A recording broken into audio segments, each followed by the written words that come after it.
I have a consult that comes in today, and she's a younger woman, probably in her mid-40s, and she's having this excruciating pain on the bottom of her feet into her calves.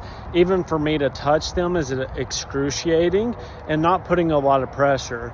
And I thought it was one thing, and in her paperwork, she didn't have diabetes, she didn't have any surgeries, no history of chemotherapies, radiation therapies.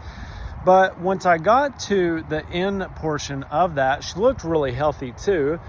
I found out that she was a smoker and a drinker, and she is smoking, a pack every 2 days, and then she was drinking, a whole thing of vodka every night.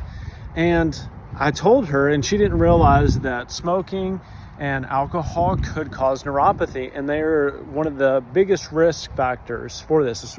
Even just one of those, not even talking about two, but she's a server. She's getting worried about that she's going to lose her job, and she can't walk for very long. She just sits at home and drinks because the pain is so bad. And the hard part, and I had to be very honest with her about this, is that with those types of lifestyle issues, it is very hard, especially if you're not willing to quit those things, to reverse the nerve damage.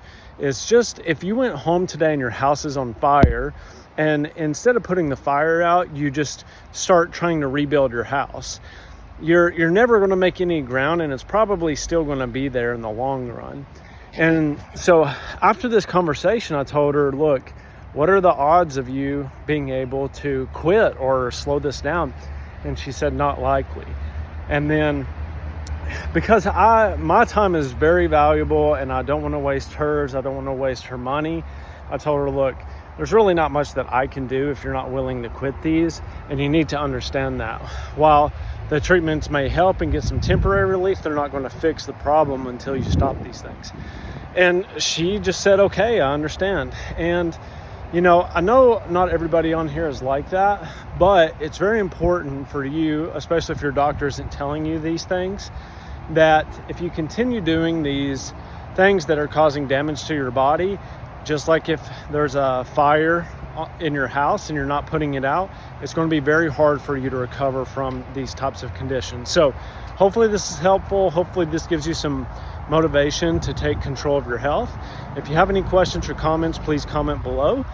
And if you're looking for help with your neuropathy, then you can click on my profile. There'll be a link in there where you can book a consultation where I'll be able to tell you if I can help or not. Okay?